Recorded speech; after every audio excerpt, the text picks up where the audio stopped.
Assalamualaikum anak-anak, kembali lagi kita di tahun ajaran baru semester 2. Oke, pertama Ibu akan menjelaskan tentang tema panas dan perpindahannya, subtema 1 suhu dan kalor kelas 5. Suhu dan kalor. Suhu adalah suatu besaran yang menyatakan ukuran derajat panas atau dinginnya suatu benda.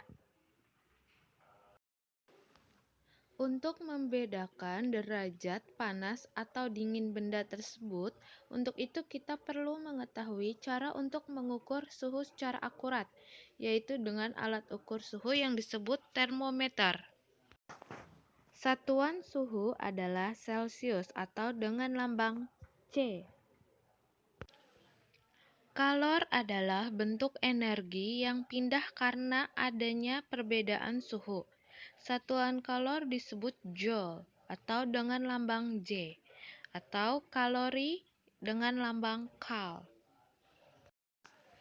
Perpindahan kalor.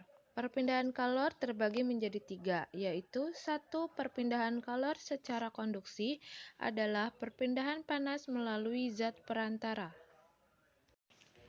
2. Perpindahan kalor secara konveksi adalah perpindahan panas yang disertai dengan perpindahan zat perantaranya. 3. Perpindahan kalor secara radiasi adalah perpindahan panas tanpa melalui perantara.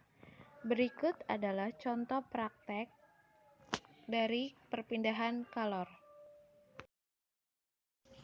Oke, bisa dilihat di sini ada 3 benda, lilin, garpu, dan korek gas. Nah, ini adalah contoh sederhana Ibu mempraktikkan tentang perpindahan kalor. Nah, dari kalor tersebut tadi sudah dijelaskan, yaitu ada peristiwa perpindahan kalor dengan cara konduksi, konduksi dengan menggunakan perantara. Nanti kita coba menggunakan garpu. Lalu ada dengan cara konveksi dan kemudian dengan cara radiasi. Sekarang Ibu mau coba contoh yang pertama, kita praktekkan ya. Nah, ini tidak boleh ditiru di rumah, harus dengan pengawasan orang tua. Contohnya yang pertama kita akan mempraktekkan tentang perpindahan kalor secara konduksi. Nah, konduksi itu kan perpindahan dengan menggunakan zat perantara. Nah, berarti di dalam konduksi itu terdapat benda-benda yang dapat menghantarkan panas yang disebut konduktor. Nah, kita contoh ya. Di sini. Oke, kita contoh di atasnya ya. Bisa di atas, di samping ya. Nah, lama-kelamaan nanti garpu ini akan terasa panas karena terjadi perpindahan dari lilin api yang ada di lilin menghambat ke garpu karena dia terbuat dari aluminium gitu ya. Ini lama. Nah, ini adalah contoh perpindahan konduksi. Jadi menggunakan zat perantara. Mana zat perantaranya? Yaitu garpu.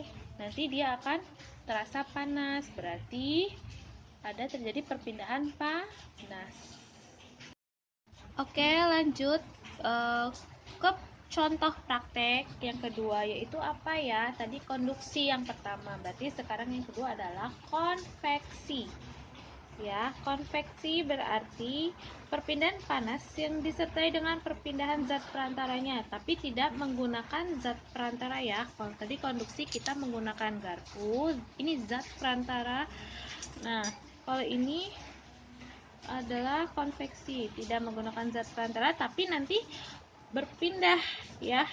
Zat perantara ini kan api, nanti dia akan pindah. Nah, ini contohnya adalah cairan dari lilin yang tadi di sini yang beku ya. Ibu ambil, tahu kan ini lilin kan nanti mencair nih, meleleh. Nah, ini Ibu ambil sebagai contoh, bisa misalnya es batu, kalau kena panas akan meleleh. Nah, ini Ibu akan contohkan dari cairan lilin yang beku. Kalau Ibu dekatkan ke api yang ada di lilin, lama-lama akan apa? Akan mencair karena panasnya berpindah ke bekuan dari lilin yang tadi, yang ibu pegang ini ya. Lama-lama tadi kan dia cair, terus beku. Nah, ketika ibu kenakan panas lagi, maka nanti akan menjadi cair. Karena kenapa? Panas. Kalau masuk kulkas baru beku ya, anak-anak. Oke, sampai sini. Nah, ini lama-lama akan mencair gitu. Nah, tapi jangan dekat-dekat ya, nah bahaya.